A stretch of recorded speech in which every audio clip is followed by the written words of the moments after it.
නමෝ බුද්ධාය තෙරුවන් සරණයි ආදරණීය දරුවනේ අපි අද සූදානම් වෙන්නේ ශ්‍රී ලංකාවේ පැරණි රාජධානි ටික අපේ සිතියමේ ලකුණු කර ගන්න. ඔව්. ඊට කලින් බලමු අපේ පැරණි රාජධානි ටික මොනවද? අපි කොහොමද ඒක පිළිවෙලකට මතක තියාගන්නේ කියන එක. ඔව්. මෙන්න මේ පුංචි පද පේලිය මතක තියාගත්තොත් ඔබට ලේසියෙන්ම අපේ රාජධානි ටික පිළිවෙලකට මතක තියාගන්න පුළුවන්. ප්‍රධාන රාජධානි ටික සංක්‍රමණය වෙච්ච ආකාරය පිළිවෙලකට මතක තියාගන්න පුළුවන්. අපෝ, දයා, කුඩේ, ගණින්, කෝ. ආපෝ, දයා, කුඩේ, ගණින්, කෝ. එතකොට මම මෙන්න මේ බෙදාගෙන තියෙන විදිහට ඔබත් මේ පද පේලිය අකුරු ටික බෙදා ගන්න. එතකොට මේ යටින් ඉරක් ඇඳලා තියෙන්නේ රතු පාටින්. අන්න ඒකෙන් තමයි රාජධානියේ නම ආරම්භ වෙන්නේ. ඔව්. අපෝ දයා කියද්දි අයන්නෙන් අනුරාධපුරය, ඊළඟට පොළොන්නරුව, දඹදෙණිය, යාපහුව, කුරුණෑගල, ගම්පොළ, කෝට්ටේ. එතකොට අවසාන රාජධානිය මහනුවර. මහනුවර ගැන මේකේ කියවෙන්නේ නැහැ. එතකොට ඒක මතක තියාගන්න ඕනේ. කෝට්ටේට පස්සේ අපේ අවසාන රාජධානිය මහනුවර. ඔව්. මීට අමතරව අපේ සුළු රාජධානි තිබිලා තියෙනවා. ඒ ටික මෙන්න මේවා: මාගම, සීගිරිය, පඬුවස්නුවර, සීතාවක, රයිගම, යාපනය කියන රාජධානි ටිකත් අපි ලකුණු කර ගනිමු. ඔව්. අපි දැන් මේක ලංකා සිතීමේ ලකුණු කරගමු.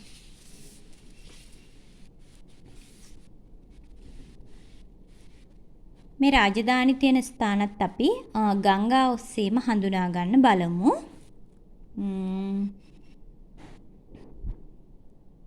ඔව්. මෙන්න මෙතන තියෙන මල්වතු ඔය. දැන් ඔබ දන්නවා මල්වතු ඔය මහාතිත්ත වරායෙන් ටිකක් පහළට වෙන්න මුහුදට එකතු වෙන්නේ මල්වතු ඔය. එතකොට මම මේ අද භාවිතා කරන සිතියමේ ගංගා ටිකක් අඩුයි. ඉතින් ඔබ කලබල වෙන්නේ නැහැ. මොකද ඔබ හොඳට මේ ගංගා මොනවද කියලා දැන් හඳුනාගෙන ඉන්නේ. ඔව්. ඔන්න මල්වතු ඔය තියෙනවා. මල්වතු ඔයේ මෙන්න මෙතන පුංචි නැම්මක් තියෙනවා ඔබට පේනවා. මෙන්න මෙතන. අන්නේ ස්ථානයේ මල්වතු ඔයේ මෙන්න මේ පුංචි නැම්ම තියෙන තැන මේ ලොකුවට තියෙන ජලාශය නාචදුව ජලාශය. මේ හරිය නුවර වැව තියෙනවා. මේක සමහර සිතියම් වල ඇඳලා අඳුරු කරලා පෙන්නලා තියෙනවා. සමහර සිතියම් වල නැහැ. ඒ තිබුණත් නැතත් මෙන්න මෙතන මේ තියෙන නැම්ම ළඟ බටහිරට වෙන්නට අපිට පුළුවන් අනුරාධපුරයේ ලකුණු කර ගන්න. නැගෙනහිරට ලකුණු කරත් වරදක් නැහැ. බටහිරට වෙන්නට ඔබ ලකුණු කර ගන්න. එතකොට කොහොමද රාජධානියක් නිවැරදිව ලකුණු කරගන්නේ? තිතක් තියලා. අදාළ ස්ථානයට තිතක් තියලා. රාජධානියක් කියලා කියන්නේ නගරයක්නේ. එතකොට අපි නගරයක් පෙන්වන්නේ තිතක් තියන්න ඕනේ. අදාළ ස්ථානයට පැහැදිලිව තිතක් තියන්න ඕනේ. මෙන්න මේ විදිහට පැහැදිලිව තිතක් තියලා අපිට ඉරක් ගහලා එළියෙන් පැත්තකින් නම ලියන්නත් පුළුවන්. එහෙම නැත්නම් මේ ස්ථානියේම නම ලියා ගන්නත් පුළුවන්. මම හැමදාම කියනවා වගේ සිතියම් ලකුණු කිරීමේදී පැහැදිලිභාවය පිළිබඳ සැලකිලිමත් වෙන්න. ඔබට ලැබිලා තියෙන අනිකුත් ස්ථාන ලකුණු කරගන්න බාධාවක් නැතිවෙන විදිහට නම් ලියන එක කරන්න. ඔව්. මෙන්න මේ විදිහට මෙන්න මේ ස්ථානයේ ලකුණු කරලා අපිට අනුරාධපුරය කියලා නම් කරගන්න පුළුවන්. ඔව්.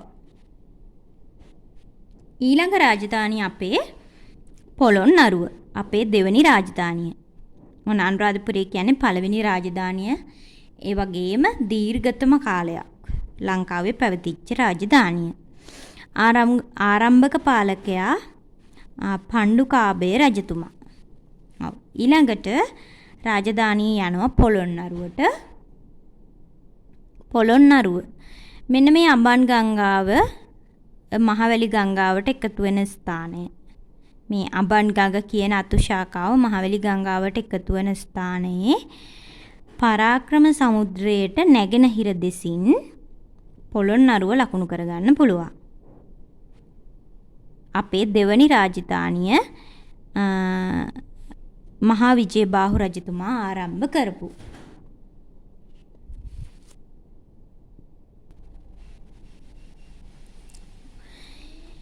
ඊළඟට රාජධානිය යන්නේ දඹදෙණියට. ඔව් දඹදෙණිය තියෙන්නේ මෙන්න මේ දැදුරුවයට පහලින්. දැන් ඔන්න මේ සිටියේ මේ මහා ඔය නැහැ. මහා ඔය මේකේ දක්වලා තිබුණා නම් මෙන්න මේ හරියෙන් තමයි මහා ඔය තියෙන්න ඕනේ. මේ මීගමුව මීගමුවට චුට්ටක් ඉහළින් තියෙන්න ඕනේ මහා ඔය. එතකොට මහා ඔයට ඉහළින් තමයි දඹදෙණිය තියෙන්නේ.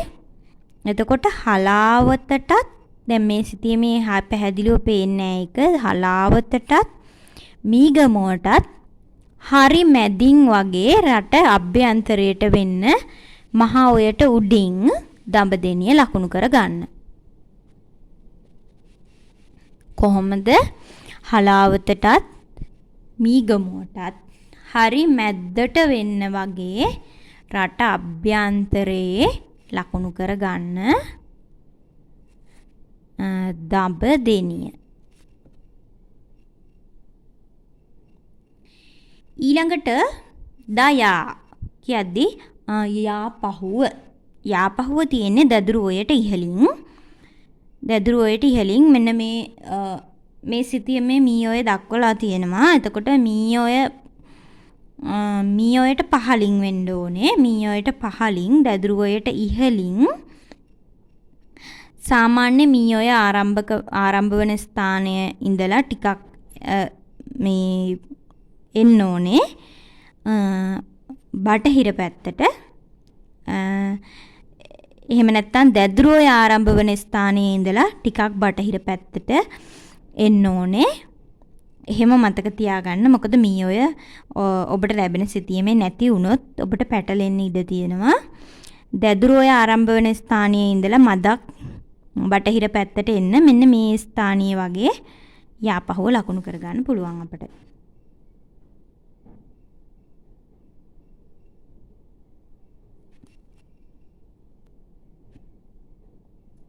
ඊළඟට දයා ඔන්න යා වෙනකන් අපි ලකුණු කරගත්තා. ඊළඟට කුඩේ ගණින්කෝ කුඩේ කියද්දි කුරුණෑගල දැදුරුවයේ මෙන්න මේ අතු ශාඛා දෙක මේ දැදුරුවයේ මෙන්න මෙතන මේ ආරම්භක ස්ථානනේ මේවා. මේ ස්ථාන දෙකට අතරින් මෙන්න මෙතනින් කුරුණෑගල ලකුණු කරගන්න.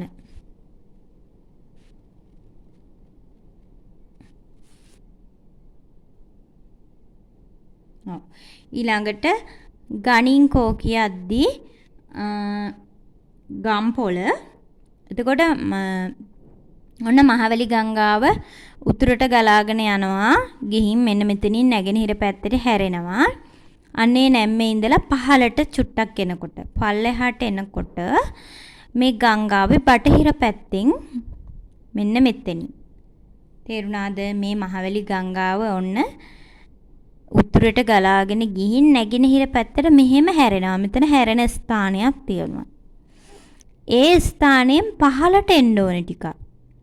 පහළට ඇවිල්ලා ඒ ගංගාවේ බටහිර පැත්තෙන් ගම්පොළ ලකුණු කරගන්න.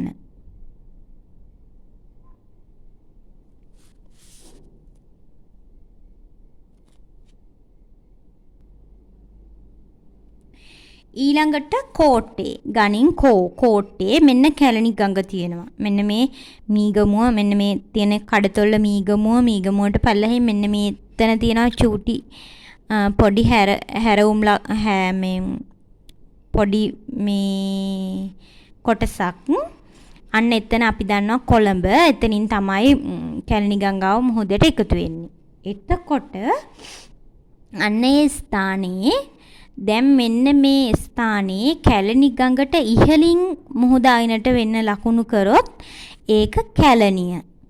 ඔන්න හොඳට මතක තියාගන්න. කැලණි ගංගාව මුහුදට වැටෙන ස්ථානයේ කැලණි ගඟට ඉහළින් ලකුණු කරොත් රට අභ්‍යන්තරයේ කැලණි ගඟට ඉහළින් ලකුණු කරොත් ඒක කැලණිය. කැලණි ගඟට පහළින් ලකුණු කරොත් ඒක කොළඹ.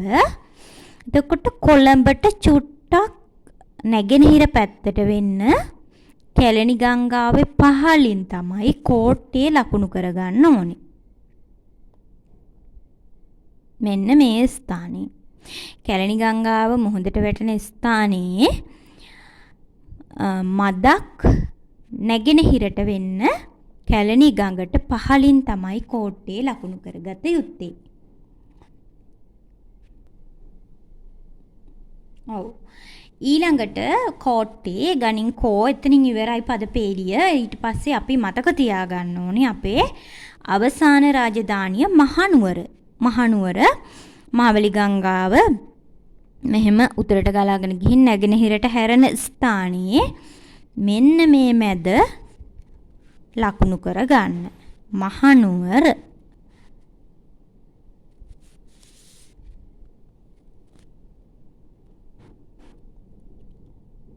හරි. ඔන්න දැන් අපි ප්‍රධාන රාජධානි ටික ලකුණු කරගෙන ඉවරයි මේකේ.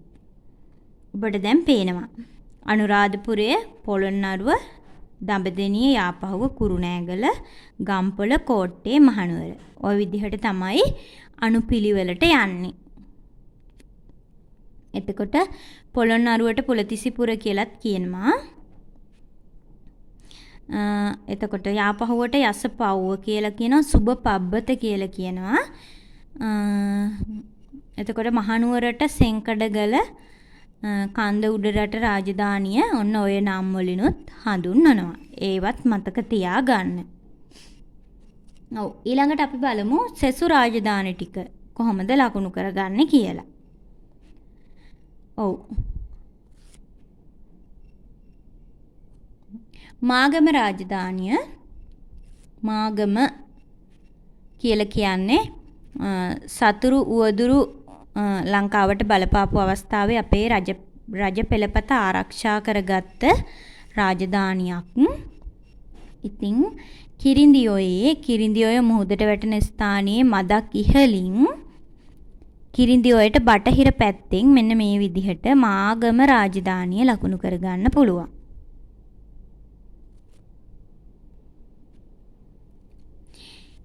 ඊළඟට සීගිරිය. අනුරාධපුර යුගයේදීම කාශ්‍යප රජතුමා අදාතුසේන රජතුමාව ඝාතනය කරලා සීගිරිය තමයි බලකොටුවක් තනාගෙන සීගිරියේ ඉඳලා තමයි පාලනය කරේ. ඔන්න සීගිරිය ලකුණු කරන්නේ මෙන්න මේ යාන් ඔය ආරම්භක ස්ථානයේ. යාන් ඔය ආරම්භක ස්ථානයේ සීගිරිය ලකුණු කරගන්න අපිට පුළුවන්.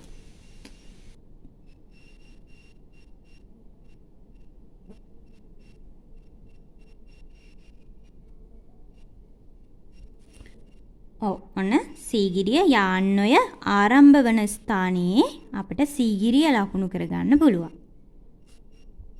සීගිරිය. ඊළඟට පඬුවස් නුවර. පඬුවස් නුවර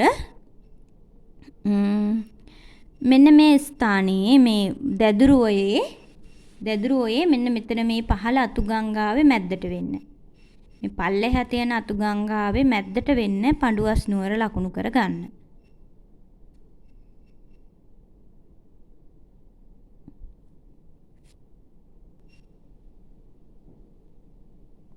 ඊළඟට සීතාවක රාජධානිය කැලණි ගංගාවේ මේ අතු ගංගාව නෙමෙයි ඊට පහු කරගෙන මෙන්න මෙතනින් ඊළඟට එකතු වෙන අතු ගංගාවට ඒක ප්‍රධාන ගංගාවට එකතු වෙන ස්ථානයේ පහළින් ඔය විදිහට සීතාවක ලකුණු කරගන්න. මේ කැලණි ගංගාවේ මෙන්න මේ පළවෙනියට හම්බෙන අතු ගංගාව නෙමෙයි ඊළඟට හම්බෙන අතු ගංගාවේ අතු ගංගාව මුහුදට මේ සමවෙන ප්‍රධාන ගංගාවට එකතු වෙන ස්ථානයේ සීතාවක රාජධානිය ලකුණු කරගන්න පුළුවන්.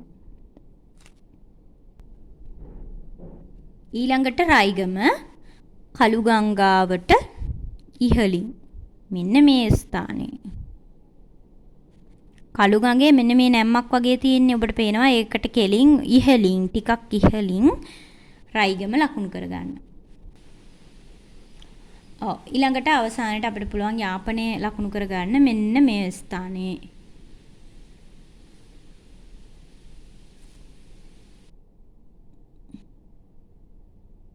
ඔව්.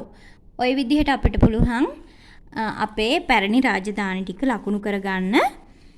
ප්‍රධාන රාජධානි ටික තමයි අනුරාධපුරය, පොළොන්නරුව, දඹදෙණිය, යාපහුව, කුරුණෑගල, ගම්පොළ, කෝට්ටේ, මහනුවර සෙසු රාජධානි ටිකත් මේ ගංගා ඔස්සේම කොහොමද ලකුණු කරන්න කියලා මම දැන් කියලා දුන්නා. ඉතින් මේ ඔබේ පැරණි රාජධානි ටිකත් ලකුණු කරලා හොඳට පුරුදු වෙන්න. තෙරුවන් සරණයි ආදරණීය දරුවනේ. තවත් පාඩමකින් අපි හමු වෙමු.